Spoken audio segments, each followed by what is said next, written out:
Hello, good evening, and welcome. You have entered the arena. I'm Michael Coren, whether you like it or not, and welcome to you. By the way, if you can see all these books on the table here, they don't pay me what they should here, so I may have to sell off my book. No, more of that later. We'll tell you exactly what they're about.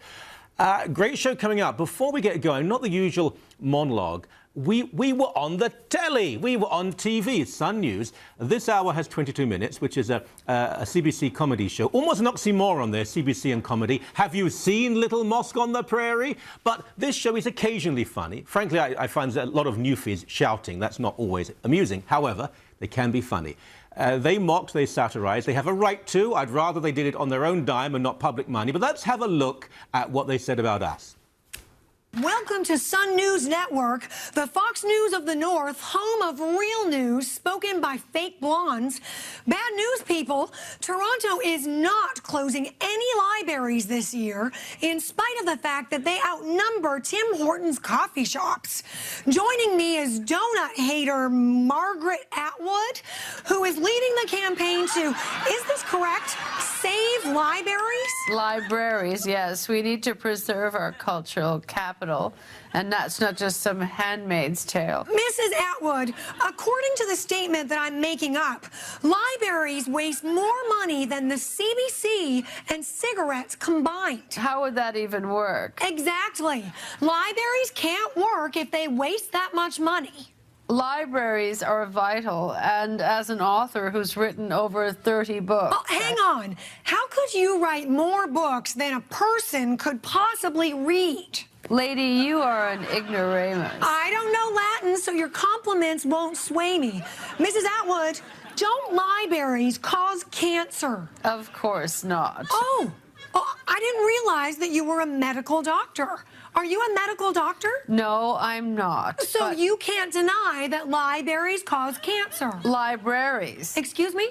Libraries cause cancer. There you have it. Leading author Margaret Atwood says that libraries cause cancer. It's quite funny, actually. Don't watch the show, I have to admit. Well, hardly ever, but obviously this has been doing the rounds of the station. And everybody involved here thought it was quite funny. And we believe in freedom of speech, you see. We're not so precious. Yes, laugh at each other. Fine to do that. But you know what? When you laugh at the left, they tend to get very upset with you.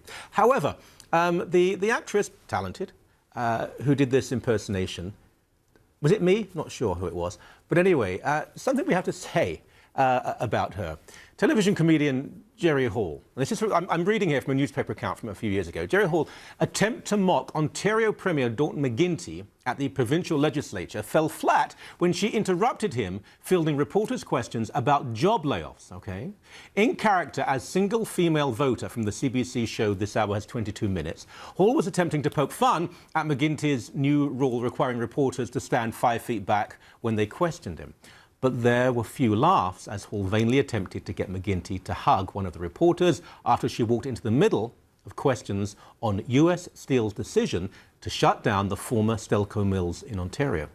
New Democrat Peter Cormos, good guy, who was visibly angry at Hall's routine, was on the outside of the media scrum yelling that thousands of layoffs were no joking matter. Get the hell out of here, yelled Cormos, as McGuinty, looking uncomfortable, stood beside Hall, who was arrested last year for trying to approach Prime Minister Stephen Harper and so on. The timing, said Cormos, is totally inappropriate. You've got a press gallery trying to hold the Premier accountable when a few thousand workers have just lost their jobs. A spokesman for McGuinty's office said Hall's timing showed, quote, a lack of judgment on the comedian's part, and said the Premier had been caught completely off guard by Hall's surprise appearance. Halifax Film, which produces, listen to this, which produces This Hour Has 22 Minutes for the CBC, did not immediately return calls for comment. Now, I'll tell you more than that. They have not apologized. They have refused to apologize. And when you try to find the video of this woman bursting into a press conference, talking about thousands of ordinary workers losing their jobs, is that funny? You can't find it. And it's been cut and edited. It's been cut, so you see her approaching McGuinty, few moments, and then she's outside of the parliamentary chamber in Toronto talking to camera. Now, mistakes happen. So if they would have said, oh, you know what, we didn't know, when we didn't do the research, we didn't know that the press scrum was about huge unemployment, particularly in Hamilton and elsewhere, we're sorry. Okay, a mistake is made. But they refuse to apologize. And it's an arrogance. This is what we find so frustrating. Ordinary men and women losing their jobs, particularly in Hamilton, a city that needs all the help it can get. Frankly, I know it very well. I have family who live there. They go into a press conference. Oh, isn't this fun? We're earning hundreds of thousands of dollars. And they won't get the message. And Peter Cormos, who's a new Democrat, I disagree with him on many issues, but a good guy. He's a good guy. And he says, what are you doing? Get out of here, for goodness sake. We're talking about people losing their homes, their families dissolving, for goodness sake. But no apology. Now, one other point. When you saw in that sketch, 30 books, well, you can't have written 30 books. People, no person has read 30 books. Bit of boasting, I suppose.